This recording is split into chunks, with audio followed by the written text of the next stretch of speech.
डालमा खाई खाई जदि आप बोर हो जाउछंती ताहले एई डालमा निहाती बनातु देखिए समस्त को पसंद आसो खाइबा बहुत ही टेस्टी सहित हेल्दी भी बनिबो।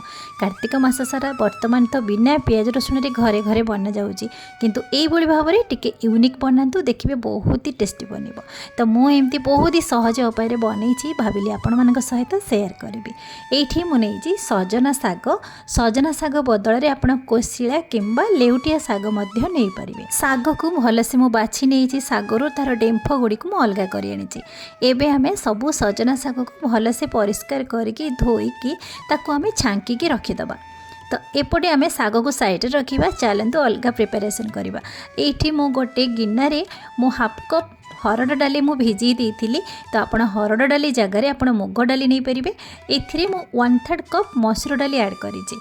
आपण खाली मुग डाली रे मध्य बनै परिबे किंतु हरड़ डाली मसूर डाली मुग डाली मिक्स करके बनैले तार बहुत ही बढ़िया टेस्ट आसे। एबे आमे डाली को भल से परिष्कार पानी रे 6 ରୁ 7 थर धोई आनिके आमे ताको साइड रखिबा। एठी मु किछि परिबा नैछि अल्प किछि अमृतभंडा आलू बोइट कखारु टमाटो एथिरे आपण चाहिले बीन्स मूला आपण को मन पसंद रे परिबा मध्य नै परिबे। सबु परिबा को आमे गोटे प्रेशर कुकर रे सब जिंस को ऐड करबा। देखिबे बहुत सहज रे आ जल्दी भी बनि जिवो। एई भली भाव रे थरे बनेबे देखिबे सबु बेले बनेबा को इच्छा करिवे। तो एबे आमे परिबा दे सला परे सबु डाली जो आमे धोई के रखिथिले से डाली को मध्य प्रेशर कुकर रे ऐड करबा। एबे आमे जेति की डाली नैथिरे तार 2 ରୁ 3 गुणा आमे एठी पानी ऐड करबा। डाली जस्ट बुड़ी की टिक्के पानी ऊपर को आसिला पर्यंत आमे पानी ऐड करबा। एठी मो अदा कंचा लंकार छेचा मो गोटे चमच ऐड करिछि। स्वाद अनुसार गोटे चमच लूण अल्प किछि हलदी गुंड सबु जिनस को एबे मिसई नबा। अदा कंचा लंका छेचा निहाती ऐड करिवे। देखिबे तार गोटे बहुत बढ़िया बास्ना सहित टेस्ट भी बहुत बढ़िया आसीबो। एबे आमे प्रेशर कुकर रे कवर को देई दबा। एबे ताको सिझेबा पई गैस रो फ्लेम को मीडियम रे रखिकी 2टी हुइसिल आसिला पर्यंत आमे ताको सिझेबा। 2टी हुइसिल आसिला परे आमे एठी चेक करूचुंदी देखंतु एठी परफेक्ट हमर परिबा गोटा गोटा रहिछि डाली परफेक्ट हमर सिझि। एठी आमे सजना साग धोई के रखिथिले सी साग को वर्तमान एठी ऐड करबा। प्रथम रु जदि आपण साग ऐड करि थांते साग डाली सहित पूरा घांटी हो जाई थांता। तो सेति पई साग को आपण लास्ट रे ही ऐड करिवे। एबे साग ऐड कर सला परे ताकू भल से मिक्स करि आनिबा। एठी देखथुबे साग धीरे धीरे मौली आसुची आउ परफेक्ट हमर डाली सहित सिझी आसुची। काहेकि ना साग बहुत कम समय लागे सिझिया पई सेति पई साग को लास्ट ही ऐड करिवे। एठी टिके गैस रो फ्लेम को टिके हाई करिकी 1 मिनिट पर्यंत डालमा को टिके फुटेई देबे।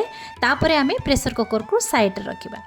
एठी आमे छुंक लगेबा। तो छुंक लगेया पई म एठी गोटे कढ़े नेछि सेथिरे 2 ରୁ 3 चमच रिफाइन तेल सेथिरे 2 ରୁ 3 चमच घी ऐड करिछि।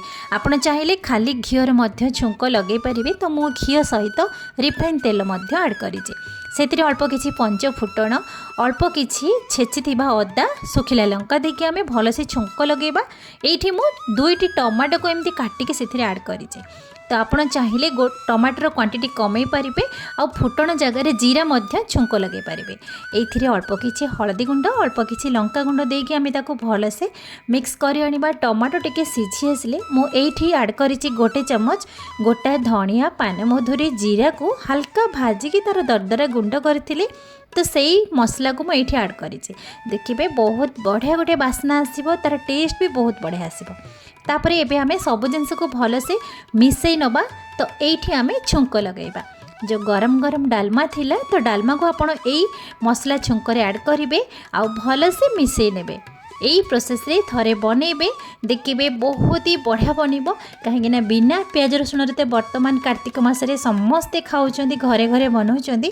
तो सब बेले गोटे प्रकार डालमा खाई खाई बोर हो जाउथिबे। तो ताहले एई प्रोसेस रे आपण यूनिक टाइप रे थरे थरे बनांतु देखिए खाइबा को भी बहुत बढ़िया लागिबो आउ समस्ते भी पसंद करेंगे। एबे डालमा मिसई सारा पर मुझे ऐड करिछि अल्प किछि नड़िया कोरा।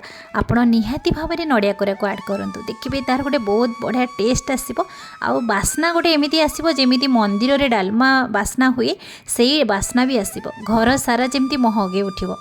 एबे आमे नड़िया कोरा सहित भल से डालमा को मिसई सारा पर अल्प किछि समय आपण फुटई देबे। ताको कवर करिकी 1 मिनिट पर्यंत छाड़ी देबे।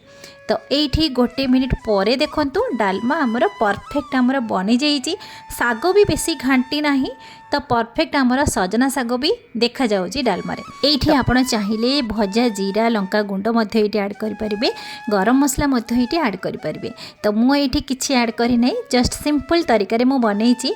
तो आपण माने निहाती भाव रे एमिति बनांतु, देखिबे बहुत ही टेस्टी लागिबो, समस्ते पसंद करिवे। भात रोटी परोटा आपण सबुथिरे खाई परिबे।